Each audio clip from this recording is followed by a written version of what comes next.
అందరికీ విడుదల చేయడం జరిగింది. అలాగే ప్రతి ఒక్కరూ కూడా ప్రభుత్వం అభివృద్ధిని కాంక్షించే ప్రతి ఒక్కరూ కూడా నేను ఇదే కోరుకున్నా. ఈ ప్రకృతి విపత్తు సమయంలో ఇది నిందల కంటే కూడా ప్రజలకు మనం ఎలా చేయాలనే దృష్టిలో పెడతాం. భవిష్యత్తులో ఇలాంటి జరగకుండా ఉండాలంటే ఎలాంటి చర్యలు తీసుకోవాలని మేము క్యాబినెట్లో చర్చించి గౌరవ ముఖ్యమంత్రి గారి దృష్టికి తీసుకెళ్ళి దీనికి ఒక ప్రతి సిటీకి ఒక మాస్టర్ ప్లాన్ తయారు చేయాలి. ఫ్లడ్ మేనేజ్మెంట్కి ఒక మాస్టర్ ప్లాన్ ఉండాలి. అందుకని ఆ దృష్టిలో పెడతాం భవిష్యత్తులో. Thank you. అంటే ఇది ముందు రోజే అనుకున్నాను. యాక్చువల్గా ఇది మా దృష్టికి ఏంటంటే ముందు 1వ తారీఖు అనుకున్నప్పుడు అందరూ ఏమన్నారంటే మీరు వస్తే ఇది మాకు ఈ రిలీఫ్ ఆపరేషన్స్కి ఇబ్బంది అయిపోద్ది, మాకు దయచేసి మీరు ఈ రిలీఫ్ ఆపరేషన్ మీరు అడ్డం అయిపోతారని చెప్పేసి వారి సూచన మేరకు నేను ఆగిపోవాల్సి వచ్చింది. ఇప్పుడు కూడా ఒకసారి వాళ్ళ నిర్ణయం తీసుకొని వాళ్ళు టేక్ ఎక్కాలి. వెళ్తే అది సహాయపడాలి కానీ మళ్ళీ ఇంకొక కేయాటిక్ మీకు తెలుసు కదా, అందుకని దాన్ని దృష్టిలో పెట్టుకుని కొంచెం తటపాయిస్తున్నాను. అంతకుమించి లేదు, కొంచెం ఇబ్బంది లేదంటే ముందంటే మెయిన్ అధికారులు పాపం గత 72 గంటల నుంచి వాళ్ళు నలిగిపోతారు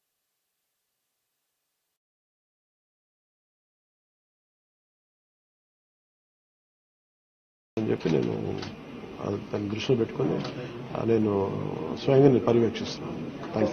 4 రోజులుగా పవన్ కళ్యాణ్ ఉప ముఖ్యమంత్రి రాలేదు, ఎక్కడ వెళ్ళాడని చెప్పి విపక్షాలు ఆరోపణ చేస్తున్నారు. బాధితులను పట్టించుకోలేదని చెప్పేసి ఆరోపిస్తున్నారు. ఏం చెప్తారు? ఫిజికల్గా మీకు కనిపించడం పద్ధతి అంటే వాళ్ళు ఏమనుకుంటారంటే నేను బోట్ వేసుకొని రెస్క్యూ చేయడం కుదరదు కదా, బాధ్యతలు లేకుండా ఎందుకుంటాం. అది ఏంటంటే అనాలి కాబట్టి అంటమే తప్ప ఎంటైర్ మీరు చూస్తే మా పిఆర్ మెషినరీ, మన పిఆర్ పంచాయతీరాజ్ మెషినరీ మొత్తం ఎంటైర్ వర్క్ చేస్తాం మా సైడ్ నుంచి. అంటే అట్లేం కాదు సార్, ధైర్యం చెప్పని కూడా రాలేదని చెప్పేసి వాళ్ళు ఆరోపించేస్తున్నారు కదా. అది నేను అట్లా అనుకోవట్లేదండి. అంటే ఏమైపోతుంది, ధైర్యం చెప్పడానికి వెళ్ళి ఒక్కసారి మీద పడ్డారు అనుకోండి, పరిస్థితులు ఎలా ఉంటాయంటే ఇప్పుడు నేను మొన్న పింఛడానికి దీనికి వెళ్ళాను. నేను వెళ్ళి సహాయ కార్యక్రమం అంటే నేను ఒక ప్రత్యేకమైన పరిస్థితిలో ఉన్నాను, అది నేను అర్థం చేసుకోవాలి. ఇప్పుడు నేను వెళ్ళి కూర్చుంటే వెళ్ళిపోదని రెస్క్యూ ఆపరేషన్స్కి ఇబ్బంది కలగకూడదన్నది ఒకటే నన్ను, ఆ సూచన ఒకటి నన్ను ఆపినాను, అంతమించి వేరే ఆపలేదు. Thank you.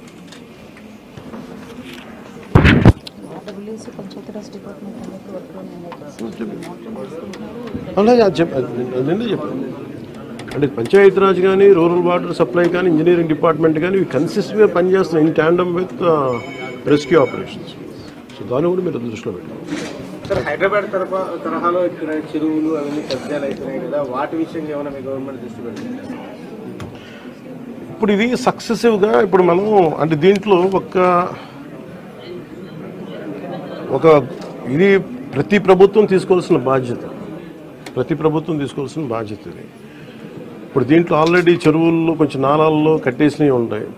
అసలు ముందస్తుగా వ్యవస్థలు కనుక చాలా బలంగా పనిచేస్తుందంటే పర్మిషన్స్ లేకుండా ఎప్పటికప్పుడు అది ఒక విచిత్రమైన పరిస్థితుల్లో అందరం వదిలేస్తాం, నీళ్ళు రావట్లేదని. FTL ఇప్పుడు మన హైదరాబాద్లో కూడా చూస్తున్నాం కదా, ఫుల్ ట్యాంక్ లెవెల్లో ఉన్న చోట్ల రావులని చెప్పి లాస్ట్ 20 yearsలో ప్రభుత్వం వచ్చి ఈ 3 నెలల కాలంలోనే ఇంత హిస్టారికల్ ఎఫర్ట్స్ పెట్టాం అందరం. గౌరవ ముఖ్యమంత్రి గారు కూడా చాలా వ్యయప్రయాసాలతోటి సహాయక రెస్క్యూ ఎఫర్ట్స్ అన్ని చేపడతా ఉన్నారు. నేను నా తరపు నుంచి పంచాయతీరాజ్ డిపార్ట్మెంట్ తోటి ఎప్పటికప్పుడు సమీక్షలు చేస్తా ఉన్నాను లాస్ట్ 2 days నుంచి. ముందస్తుగా అందరూ అనుకున్నట్టుగానే ఇది వర్షం ఎక్కువైంది, తను వచ్చి సహజ వరద అనుకున్నా. ఆ తర్వాత రికార్డ్ బ్రేక్లో అసలు ఎవరు ఊహించిన విధంగా గత 50 ఏళ్లలో ఎప్పుడు రానంతగా వరద నీరు చేరడం, ముఖ్యంగా తెలంగాణ నుంచి అక్కడ పడ్డ వర్షాలు, అక్కడ వాగులు ఇవన్నీ వచ్చి ఫైనల్లీ కన్వర్జింగ్ పాయింట్ బుడిమే మన వైపు రావటం, దానికి మనం విపరీతంగా నష్టపోవడం. అలాగే ముఖ్యంగా విజయవాడ ఎందుకు ఇంత గురైందని చూస్తే ఇది కొంత అవుట్లెట్ తీసుకోకపోవటం బేసిక్గా గత ప్రభుత్వం చేసి ఉండాల్సింది ఇవన్నీ కొంచెం దృష్టి పెట్టుండాల్సింది.